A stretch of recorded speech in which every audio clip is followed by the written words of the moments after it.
Welcome to the program. I'm Mark Imperial. This segment's being brought to you by booksgrowbusiness.com. It's the place where busy professionals get their books done to educate consumers, grow their businesses, and to leave a legacy. I'm doing a series of spotlights on remarkable business intermediaries, brokers, and advisors from across the country. And joining me on this segment is Gerry Chadwick. He's a Sunbelt business advisor and the founder for the region of Greater Dayton, Cincinnati, Ohio, and Northern Kentucky. Gerry, welcome to the program. Thank you, Mark. It's a pleasure to be here. Gerry, tell me a little bit about your work and specifically who are the types of clients that you specialize in helping? Yes. Well, let's see. We are a full service business brokerage and low middle market M&A firm. We work with clients to determine the value of their business, identify any areas that may improve value, make sure there's a good match between seller needs and wants for selling the business and what that value actually is. Once we come to that, we're then able to market the business confidentially and walk prospective buyers through the steps of buying the business.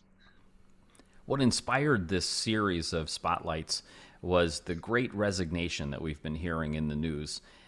How has that affected business owners? Has it increased the number of buyers in the market, sort of motivating people that have been on the fence for selling? What's it been like out there? It's a bit of a complicated question in that the issue starts with sellers in folks that have left their business.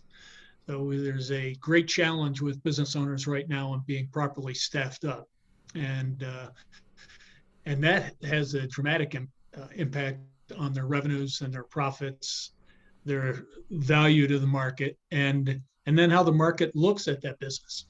Um, Everybody's looking for a fully staffed up, raring to go business. Now, the other side of that, and I think the point you were trying to make, Mark, is uh, it's a very active market. We're seeing a lot of buyers coming into the market, and many of them fall into the category that you're talking about here. They were put on the bench during COVID, and that gave them an opportunity to reevaluate their professional careers and say, nah, I'm not so sure I want to keep doing that. So what else can I do? How can I work for myself? And buying an existing cash flowing business is one of those opportunities. Let's talk about the sellers for a moment. For a lot of folks, this must be the first time they're even going through this process if they've been running the business for a long time, and they don't know what they don't know. So, what are some of the biggest concerns on their minds when they first reach out to you saying that they want to sell their business? What are they worried about? Well, some of them are worried about what'll I do with myself if I sell the business, and they're at an age that leads to retirement. They're certainly concerned about value, and and again, in this environment, many businesses saw a dip during 2020, started to build back up in 2021, but might not be where they are in 2019. So can they still get the value for their business that they had a few years ago? Um, and just a general, I don't say call it fear, but concern about how this is all going to work. And to some degree, there's a misconception that if somebody provides an offer that they have to take it. So they're concerned that they're going to have to sell to somebody they don't really want to sell to, will not continue the culture that they've built. They won't take care of their employees and their customers the way that the owner currently has. Now, those are concerns that can be mitigated, of course, and that's part of our job is to identify the best possible fit and introduce those buyers who fit that um, what the seller's looking for and get them introduced and hopefully lead to an offer and a close. Speaking of myths and misconceptions, is that one of the biggest ones? Are there any other big myths around selling a business that you hear people hold on to that might sabotage their success? What have you heard? I mean, the classic is the country club urban legend of, well, you ought to be able to sell your business for 10 times earnings. Pardon me? Yeah, and it's really hard for them to get over that. And we do some modeling that shows them that uh, their adjusted earnings just can't handle a multiple beyond, the norm in the market is typically 2.5 to 4 times.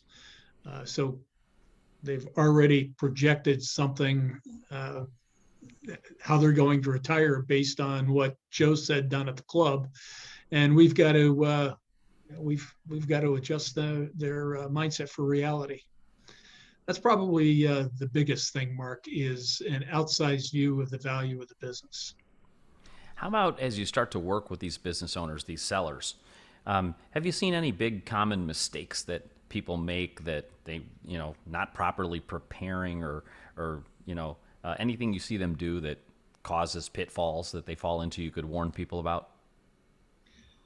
I mean, you hit the biggest and best one on the head there when you said not properly preparing.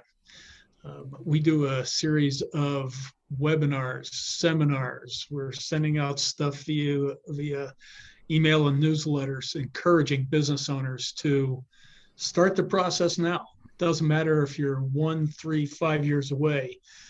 Start it now. Allow us to do that valuation and see where they are. I use the GPS analogy of, you can't figure out where you're going to get to if you don't know where you are, and people are resistant to do that. And we hear from accountants and attorneys that they're preaching the same thing to their clients, and they're still reluctant to do that. So that's number one, I think. We were on the phone with somebody the other day, and they had a friend who told them that no, they shouldn't replace these employees because a buyer will come in with their own team. So two parts to that situation. One is, don't listen to your friends. Call somebody like me or other professional business brokers, and we'll tell you what you really ought to do.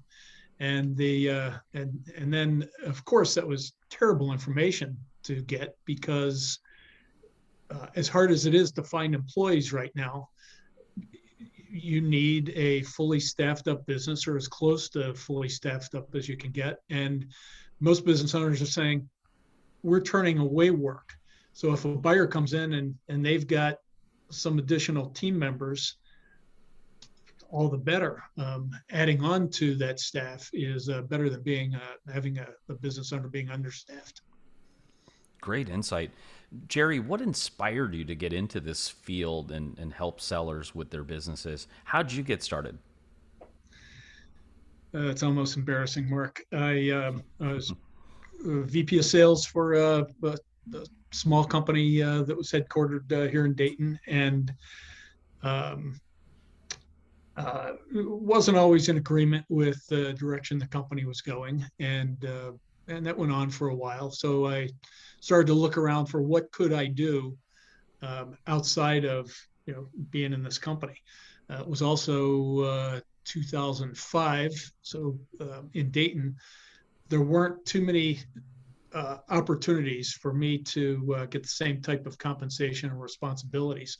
So it was, all right, well, if I'm so smart, put your money where your mouth is and start a business. I looked around at a lot of things, and if you can imagine, back then, it was a lot of franchises, sandwich, food service type things, and that just wasn't me. And came upon Sunbelt, which happens to be a franchise, and it was B2B, primarily a sales and marketing function with some, technical financial components to it, but things that I could dust off or relearn.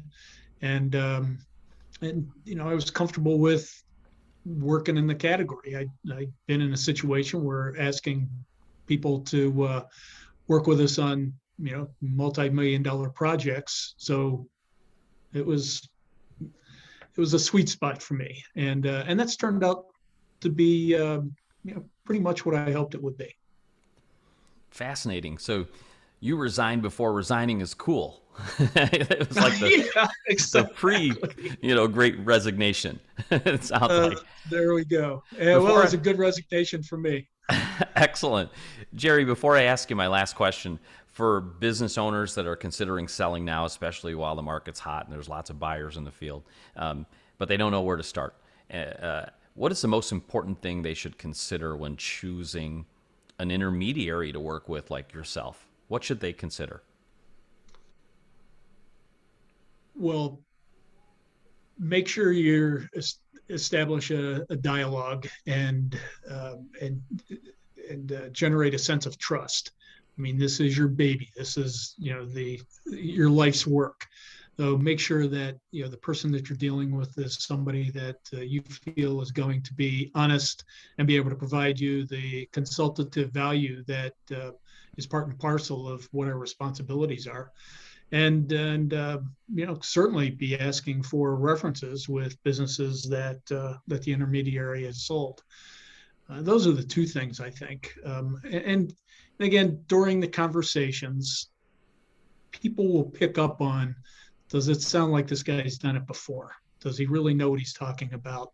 Is he listening to me and responding back with ideas and suggestions that make sense? Excellent. Gerry, for folks listening now that are considering selling and would love to speak with you, or somebody looking for a business that might need your help, how can they find you, connect with you, and learn more? Sure. Well, they can always call my phone, which is 937-260-8969, or go to our website, which is www.sunbeltnetwork.com/Dayton-OH. And that'll give them a sense of what our listings look like. They can then hit the home button on the website and be able to contact us that way also. This has been terrific, Gerry. I really appreciate you taking the time and sharing your insights with my audience today. I wish you continued success for you and for all of your clients. Well, thank you, Mark, and I wish you success also. I love what you're doing with your show. That was Gerry Chadwick. He's the founder in the Sunbelt Business Advisor for Greater Dayton, Ohio, Cincinnati, Ohio, and Northern Kentucky. And this segment's been brought to you by booksgrowbusiness.com. It's the place where busy professionals get their books done and published to educate consumers, grow their businesses, and to leave a legacy. That's all for now. I'm Mark Imperial, and thanks for joining me.